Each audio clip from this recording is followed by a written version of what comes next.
दोस्तों आप सबको नमस्कार। मैं विष्णु प्रभाकर, आप सबका गांव वाले रिपोर्टर। और इस वक्त हम प्रभु श्री राम की नगरी अयोध्या में हैं और हम इस वक्त जहां पे मौजूद हैं ये सुश्री लता मंगेशकर चौक है, जिनको स्वर कोकिला सुरों की देवी कहा जाता है। और मुझे लगता है कि ये कहीं ना कहीं एक कलाकार के प्रति सच्ची संवेदना है, सम्मान है। हमारे साथ जो है मुंबई से आनंद त्रिपाठी जी वरिष्ठ पत्रकार हैं और ताकि फिल्मी पत्रकारिता में इनको एक बड़ा अनुभव है। तो मुझे लग रहा है ये पहली बार अयोध्या भी आए हैं, तो इनसे ही जानते हैं आप क्या सोचते हैं इस पे। विष्णु शुक्रिया मुझे मौका देने के लिए। और मैं इन लोगों के साथ गुजर रहा था, हम अयोध्या किसी कार्यक्रम के लिए आए हुए थे, बेसिकली एक अवार्ड शो के लिए आए हुए थे और मुझे यहाँ आने का मौका मिला, सौभाग्य मिला उससे ज़्यादा कहना चाहता हूँ। और जहाँ तक लता मंगेशकर चौक की बात है तो मुझे बड़ा खूबसूरत, बड़ा शानदार और लता जी की तरह ही जितनी मखमली, जितनी सुंदर खूबसूरत उनकी आवाज़ थी, उन्हीं की तरह उनकी याद में इस जो चौक को बनाया गया है, जिसे लता मंगेशकर चौक नाम दिया गया है, वो बड़ा शानदार लगा। और ख़ासकर उनकी जो वीणा रखी गई है, एक उन्हें सुरों की देवी कहा जाता था, स्वर कोकिला कहा जाता था, तो उनके सम्मान में, एक कलाकार के सम्मान में मुझे लगता है कि इससे बड़ी कोई चीज़ नहीं हो सकती। शायद एक कलाकार को इससे ज़्यादा बड़ी श्रद्धांजलि कोई नहीं दे सकता। मुझे बहुत बढ़िया लगा और मैं सराहना करना चाहता हूँ गवर्नमेंट के, या फिर जो लोकल बॉडी ने इसे बनाया होगा, जो यहाँ का कॉरपोरेशन होगा। मुझे लगता है यूपी गवर्नमेंट की भी जो है सरकार की। यहाँ पर मैंने जो पट्टी लगी हुई है उस पर मैंने नरेंद्र मोदी साहब का नाम देखा, यहाँ पे सीएम योगी जी का नाम देखा क्रेडिट लाइन में। तो जिन्होंने भी किया है बहुत बढ़िया लगा। मैं चाहता हूँ कि इसी तरह से जो भी हमारे कलाकार हैं, उन कलाकारों ने जिन्होंने अपना पूरा जीवन विष्णु कला को समर्पित कर दिया, उन्हें उनके जाने के बाद याद रखने का मुझे लगता है ये सबसे बेहतरीन और कारगर तरीका है। आनंद जी, मेरा अगला सवाल कि आप फिल्मी पत्रकारिता में आपको एक बड़ा अनुभव रहा है, क्या कभी लता जी से आपकी मुलाकात हुई? विष्णु, मैं बेसिकली पिछले करीब एक दशक से फिल्मों में सक्रिय हूँ बतौर फिल्म पत्रकार के तौर पर। मुझे कई बार लता जी की प्रेस कॉन्फ्रेंसेस जो है वो अटेंड करने का मौका मिला। मुंबई जहाँ मैं रहता हूँ वहाँ पर उनका जो घर है साउथ मुंबई में पैडर रोड पे, प्रभु कुंज कहते हैं उसे, वहाँ मैं कई बार गया।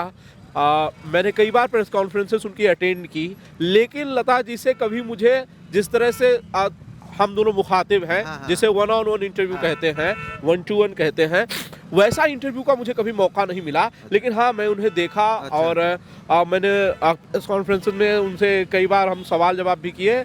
लेकिन वो मतलब बड़ी चमत्कारी तो थी ही। वो लोग उनके बारे में कहते हैं कि लता जी देवी ही थी और कई सारे लोग इस बात को मानते भी हैं। जैसे बप्पी लहरी साहब, वो उन्हें अपनी माँ मानते थे, वो कहते थे कि वो देवी हैं।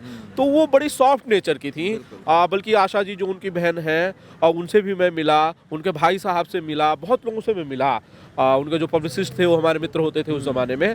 तो काफ़ी बढ़िया स्वभाव की वो थी। जिस तरह से उनका बड़ा मुकाम था लता जी का, उसी तरह से वो अपनी ज़िंदगी में बहुत ही डाउन टू अर्थ थी। और शायद ये एक चीज़ है जो मैं अक्सर कहता हूँ कि सारे बड़े कलाकारों में ये कॉमन है, ये सामान्य रूप से पाई जाने वाली चीज़ है कि वो हमेशा डाउन टू अर्थ होते हैं। तो ये कुछ अनुभव है मेरा अपना। हालांकि जब उनका निधन हुआ 6 जनवरी 2022 को, मुझे याद है पिछली बार, तो बहुत शोक की लहर बॉलीवुड के अंदर दौड़ गई थी और सारे कलाकारों में एक बड़ा शोक का माहौल है। बिल्कुल। तो लता जी का जाना बहुत दुखदाई था और वो ऐसी हानि थी जिसकी भरपाई कभी नहीं की जा सकती है। क्योंकि स्वर कोकिला, मैं निजी तौर पे मानता हूं कि स्वर कोकिला कोई और हो ही नहीं सकती है। लेकिन ये गवर्नमेंट ने जो भी काम किया है, वीणा उनके जो संगीत की प्रतिमा के तौर पर प्रतीकात्मक तरीके से जो रखा गया है, सिंबॉलिक तरीके से, वो बहुत शानदार लगी। और ये मैं अयोध्या में आया हूँ और भाई साहब मान लीजिए कि ठंड इतनी ज़्यादा है कि मेरे होंठ कांप रहे हैं। टेम्परेचर मुझे लग रहा है 4-5 डिग्री के आसपास होगा और बोलने में ज़ुबान जो है वो लड़खड़ा रही है, इतनी ज़्यादा ठंड है यहाँ पर। लेकिन फिर भी मैं नमन करना चाहता हूं उन लोगों का जो यहाँ पर इतनी ठंड के बीच भी आकर तस्वीरें निकाल रहे हैं, इतनी ठंड के बीच भी इस वीणा के पास लता मंगेशकर चौक पर आकर फोटो खिंचवा रहे हैं।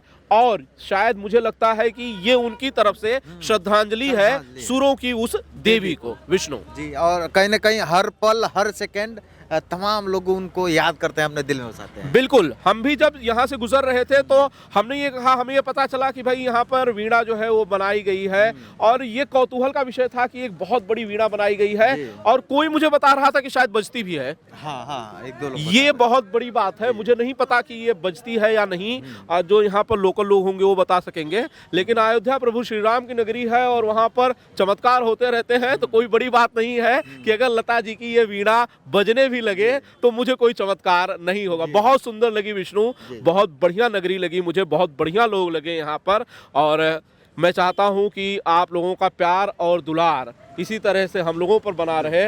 और लता जी की अगर मैं बात करूँगा तो लता जी तो स्वरों की देवी थी ही, और उन्हें ये श्रद्धांजलि जो है वो मैं समझ रहा हूँ कि जो लोकल बॉडी है, गवर्नमेंट है, उनकी तरफ से है।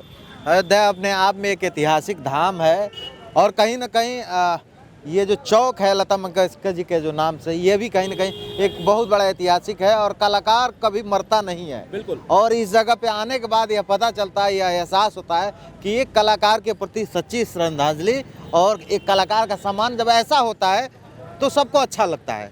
बिल्कुल बिल्कुल, ये एक बात है कि कलाकार जो है वो शरीर से खत्म हो सकता है, ठीक है, लेकिन वो आत्मा से कभी खत्म नहीं होता। वो आपके और हमारे बीच रहता है, वो अपने कामों से जाना जाता है, याद किया जाता है, गुनगुनाया जाता है। हम जब भी कार से कहीं ट्रेवल करते हैं, कई बार लता जी के गाने बजते हैं, तो वो हमारी यादों में, उन गानों में, उन गीतों में ज़रूर जिंदा रहती हैं, मैं ये मानता हूँ। और यहाँ के अयोध्या के जो लोग हैं, मैं समझ रहा हूँ कि वो अपने तरह से, अपने एंड से लता जी को श्रद्धांजलि दे रहे हैं, ठंड के इस मौसम में भी चौक पर आके। बहुत शानदार लगा विष्णु। आनंद जी, आपको धन्यवाद, आपने हमको समय दिया और इस बात को हम लोग और शानदार बनाए। और एक और धन्यवाद आपको दे देता हूँ, अयोध्या में भोजपुरी सरासरी सिने अवार्ड में आपको बेस्ट पत्रकार का जो है अवार्ड मिला, इसके लिए आपको धन्यवाद।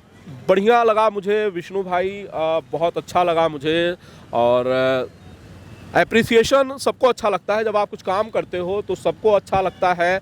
और जब आपको उस काम के लिए कोई रिकॉग्नाइज करता है तो आपको भी अच्छा लगता है। तो ये ऐसी चीज़ है कि हाँ, सम्मान मिला तो अच्छा लगा। मुझे ये लगा कि भाई अगर हम मेहनत करते हैं, कई बार पत्रकारों का जीवन बड़ा आसान नहीं होता है, कई बार आपको खबर के पीछे भागना होता है, बड़ी मेहनत करनी होती है, रातों में आपको काम करना पड़ता है, कई बार अपनी ज़िंदगी के लिए, पर्सनल चीज़ों के लिए समय कम मिल पाता है। लेकिन हाँ, जब एक अवार्ड आपके हाथ में होता है, एक छोटी सी ट्रॉफी आपके हाथ में होती है, तो आपको अच्छा ज़रूर लगता है, आपके चेहरे पर एक मुस्कान लगता है कि ये मेरे काम का इनाम है।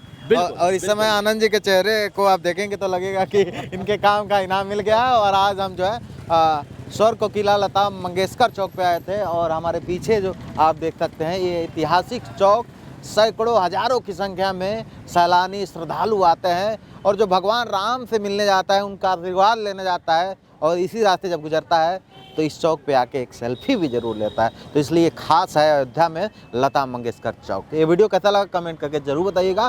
फेसबुक पर देख रहे हैं पेज को लाइक कर लीजिएगा, यूट्यूब पर देख रहे हैं चैनल को सब्सक्राइब कर लीजिएगा। गाँव वाले रिपोर्टर का नमस्कार।